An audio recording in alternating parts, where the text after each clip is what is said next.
I'm sorry, I cannot hear you, Margaretta. Yeah. Okay, can you hear me now? Yes, yes, we can. Thank Yes.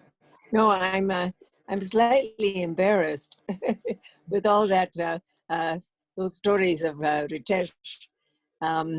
They seem quite insignificant in light of everyday lives and what we're doing, and grateful for. Thank you. I think it was basically the motto: service above self. I mean, I thought if people were truly living like that, giving service to self, there would be so many, I mean, there were so many solutions to the problems of the planet if people were truly committed. And Rotarians seem to me to be those who were of that caliber of human being.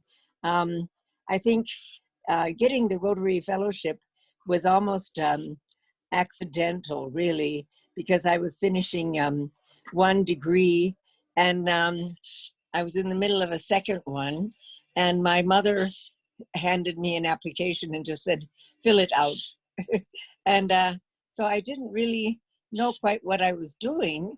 But of course, I began exploring the Rotarians and Rotary International, which, as I say, as Ritesh said, is in my hometown, which I had never paid too much attention to. But following up and having an opportunity to select where I would like to go for my studies, I had to choose between Kenya and Singapore. And I thought, well, I'll choose Africa. And I haven't been sorry. I've loved living here and working here, meeting fascinating people, and the privilege to be a journalist and a Rotarian. And I'm really excited about our legacy project as well. Yes. So, was your mother also a Rotarian? Was she a No, Rotarian? no. When I Okay. was when I applied, you could have anybody in your family. If anybody in your family was a Rotarian, you could not be one. They were so strongly adverse to nepotism, which I also liked a lot. But she found the application and just suggested, why don't you do this? So I said, okay, I'll try it. And I then went for an interview, and the Ambassadorial Fellowship required not just academics, but also the ability to speak in public. And because I went around to all these Rotary clubs here in East Africa once I got here. And so I had this very rigorous interview with 9 formidable men, which I passed. And I think I was one of the first women to get that fellowship. So I was very grateful. And as I say, I feel I owe Rotary a great deal. And that's one of the reasons I chose to become a member at last. And Ritesh was actually my sponsor. So I feel very grateful to him. So how old were you, and how old were you when you finally became a member? Oh, There oh was a gosh. long journey in between. I don't mark ages, but there were quite a few decades between my becoming a Rotary Scholar and I just became a member about 3 years ago. So it took some time. I had been invited several times, but I always said I'm too busy as a journalist. But finally I said, Ritesh had been involved with one of the projects I was doing, and he was such a nice gentleman. I said, okay, I'll apply for membership. And I haven't been sorry in one day. Wonderful people, including yourself. Thank you. Yes, Ritesh managed to convince me also, and I think his gentlemanly behavior helps. But what were you doing in the interim period, Margaretta, between the time, as you said, decades passed before from a Rotary Ambassadorial Fellow to being a full-fledged Rotarian of the Rotary Club of Nairobi?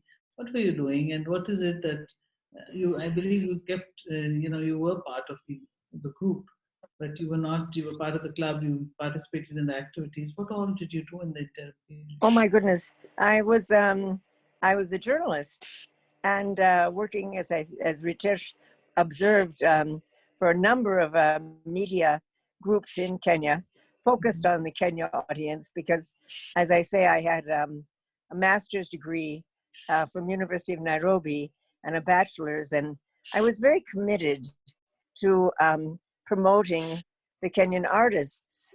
I started doing that through a wonderful, who I call the grandfather of Kenya journalism, African journalism in Kenya, Hilary Ngweno. And he gave me my first job. Well, I had several before that, but the first major journalism job to write about the up and coming artists, because there weren't that many Africans at the time. They were not easy to find. So I had to really go foraging and looking and discovering them. And it was a great joy, and it continues to be, because it's an ever-changing landscape. And I've interviewed tremendously fascinating people, because I haven't just written about the arts. I interviewed Mick Jagger of the Rolling Stones, and Andrew Young, and Reverend Jesse Jackson, the former presidential candidate in the United States, and a number of other outstanding Kenyans, so it's been keeping me very, very busy, because of course, we have deadlines, and I was writing about all aspects of the arts. So it was been a great joy and a lot of fun, but a lot of work. And of course, I've been married. I have a son, and he's doing very well with life. But that also takes time. So I think I've been quite busy. So you're back in Kenya after a short stint in US, where you met your family. And now you're working on the legacy book. What are you doing there, and why is it so essential that we capture the history of the club? Why is it so important to you? Well, I mean, I think there are two things. One, I think 90 years is tremendous. And what I've seen is Kenya is a very young country, but the colonial experience has been both good and bad. And what I know about Rotarians is that many of them have been pioneers in this country. For example, one started the game parks. Hugh Cowie started the game parks in Kenya, which is a major source of our economic activity. Others built the first buildings in commercial areas like Westlands. Sir Derek Erskine did that, and other things. Kenyan Rotarians have just been very illustrative of right activity in country building and development. And I think that it's good to capture as much as we can during this time to mark 90 years. And I also think that my president is keen on also leaving a mark for future Rotarians and the public to understand how outstanding our Rotary Club is, and how outstanding Rotary is as both a concept and a community development activity that is seriously committed to putting into practice what they care about and their values. Yeah. You have been involved with so many projects, during this journey that you've had here in Kenya. What are your favorites? What is the favorite work that you did? All of us have that this was the project that I loved working on the most, or this was the project that really created the most terrific impact. And you're allowed to have 2 or 3 favorites, since you worked for so long. Well, I mean, unfortunately, I haven't been that productive as a Rotarian as yet. I have had some challenges physically. And of course, as I say, I was away. I'm very grateful to Zoom. But I know in my own work, and as I say, how I met Ritesh in the first place, I have been developing something called the Kenya Arts Diary, which for the last 10 years has been the leading journal of Kenya artists. I mean, it's been January through December weekly story about our various artists one by one. But every year we have had different artists, which is to say, reflects the kind of dynamism in the Kenyan art community, which I have been witness to. And just being sort of, I call the lady who started the group, I'm her foot soldier, because I've gone around to all the artists and collected their material and their life stories and images of their work, and then producing a book every year, which has, you know, had an impact, I think. And as I say, that's where I first met Ritesh. He's been in the diary twice, because he's a wonderful artist, in addition to doing all his other marvelous community service. So that's the biggest, one of the biggest projects that I've been involved in. I wish I could say I had been involved with water and sanitation and environment. Of course, I've written about people involved with water, and I've written about the people involved with the environment, but those are all in the course of my work as a journalist. Yeah. Thank you. This has really been very enlightening. You know, I have always wondered what are the things that you do all the time, because I always see you working and hurrying from one assignment to another assignment. Ritesh, Well, would you like to? Yeah, sorry. no, I mean, I think it's very important for me. I have really seen the need that people have to be affirmed, to be encouraged, to be promoted, or rather to be supported and given an identity that's public. There are a lot of marvelous artists who are unknown because the community, the Kenyan community, isn't necessarily caring about the visual arts or the performing arts. They're concerned about, you know, food on the table and jobs. And so sometimes the arts and creativity are seen as, I mean, not just extracurricular, but unnecessary luxuries. But I think creativity, imagination, and innovation all go together. And I think business thrives on innovation. So I think it all fits together, and the arts are very important. Yeah.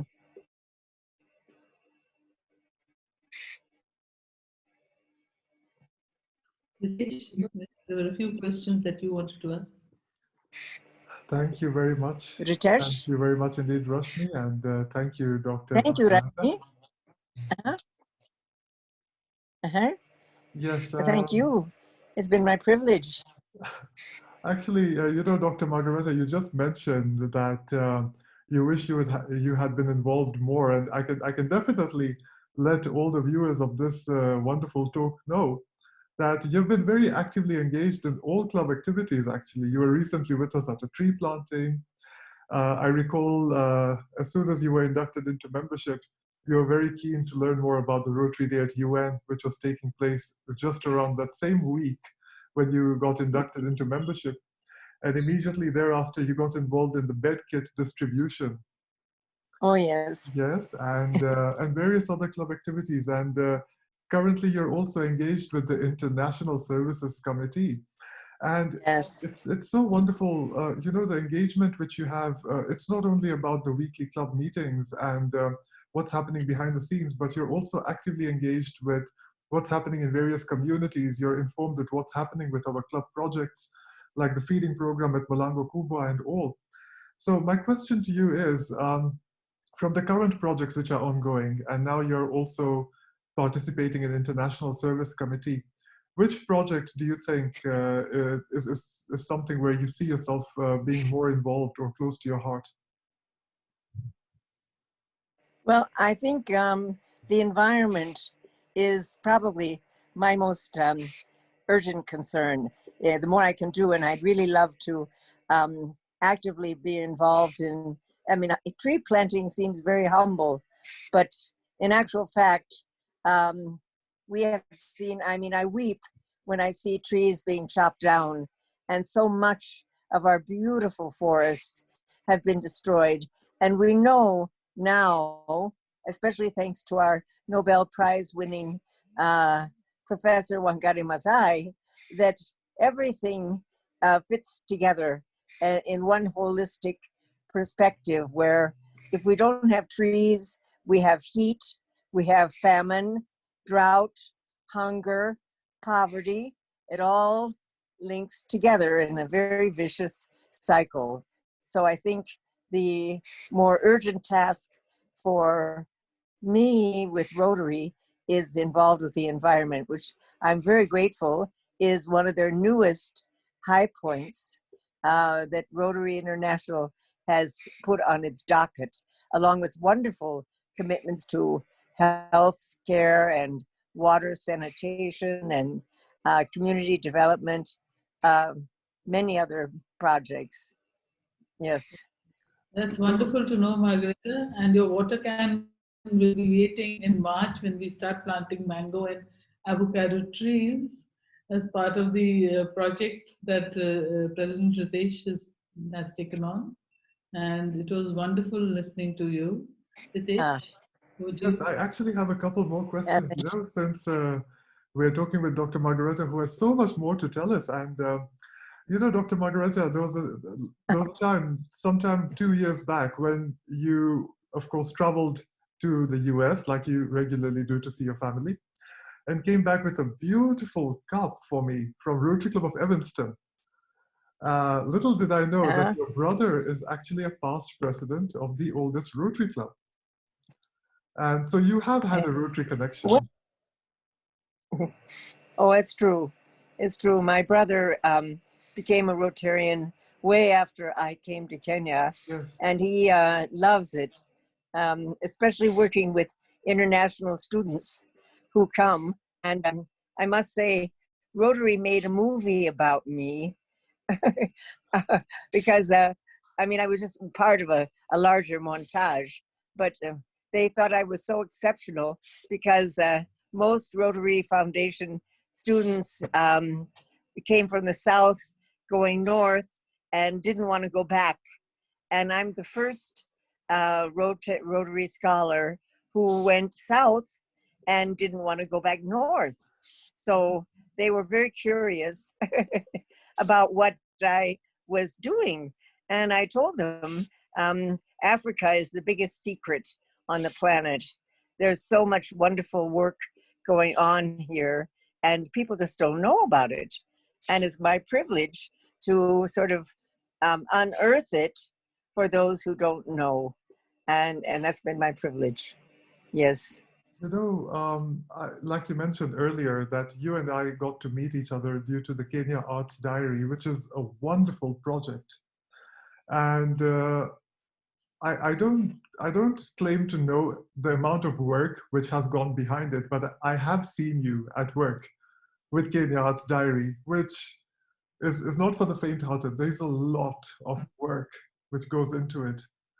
So could you share with us a little bit more about Kenya Arts Diary, as well as the wonderful pieces which you write for Business Daily and East African? I mean, you have a readership which is absolutely hooked onto what you write. Well, you're very flattering, honestly, Mr. Ritesh. But I must say, the diary, every year we have, of course, one artist per week. So that means 52 artists. And we always have at least a bumper crop of at least 10 more. So we have between 60 and 70 artists every year where we do their biographies, shortened, summarized, and their photographs, as well as their art. So, and getting all that in order, getting all that written intelligibly, and so that we don't have people complaining about what, and what. Just having to, I mean, the Kenyan artists are scattered.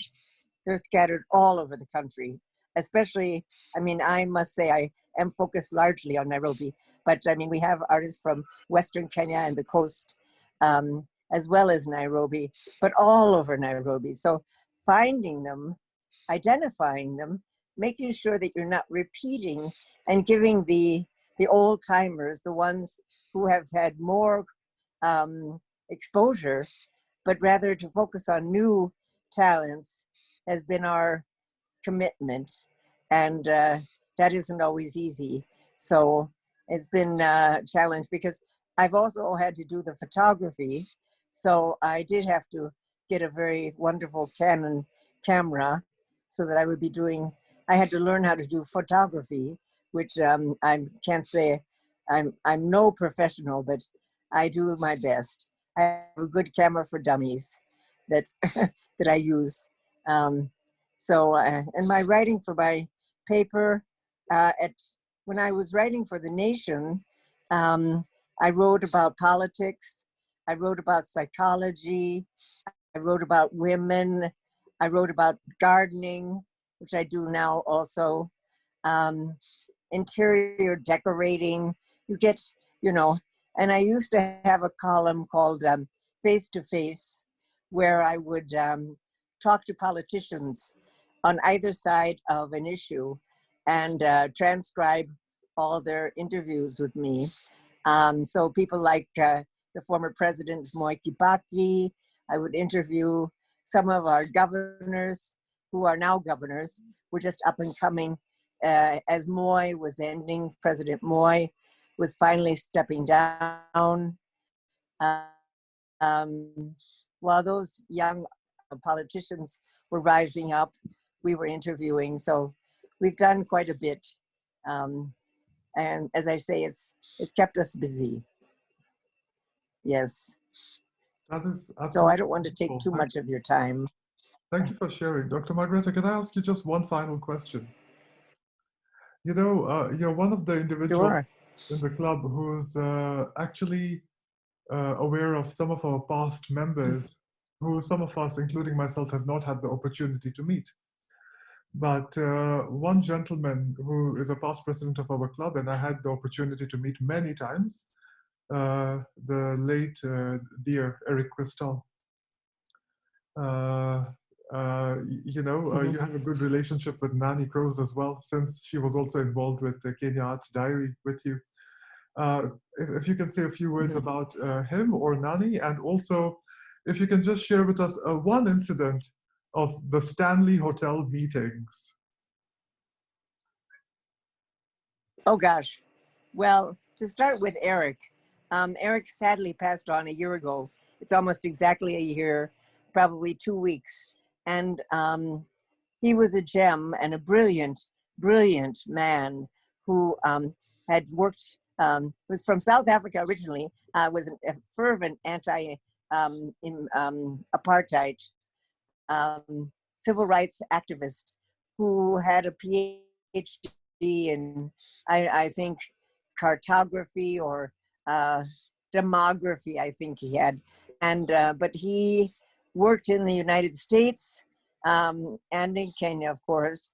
But he worked and marched with Martin Luther King, and he knew Malcolm X, and I mean, he just was a remarkable man. But married Nani Crows, who also was a Rotarian with us, and she is my dear friend, and she's a wonderful artist, muralist, and glass artist, and he was specifically in Kenya. He had a project called Family Planning Private Sector. So he was very involved with population issues and would work with Nani to assemble artists to do calendars where the artists would be given a topic. And this was in the 80s. This is when they got together. And this is when some very wonderful artists were coming forth. And we saw that if you give them a specific topic, they could do wonders. And what happened. But Eric, you know, sadly he passed on, but up to the very end, he was reading about 5 novels a week and bringing home films to Nani, and was very active, very mentally just acute, very, very bright, lovely man. And he has a book, a biography, autobiography called Swimming, which I recommend. And who was the other one you were asking me about? Nani and... That was one of your memories of the earlier meetings which used to take place at the... Oh, Jack Block. Yeah. Oh, yes. When I came, one of my jobs was to have lunch every week with one job at one of the most historic hotels in town, the New Stanley, which is now called the Stanley. And at that time, at that time we were there with the owner of the hotel, who was a Rotarian, Jack Block. And Jack Block also owned the other historic Norfolk Hotel. But we would meet every week. And at that time, the club was all white. And my advisor in the club was a British fellow, Mr. Ballman, and he was marvelous.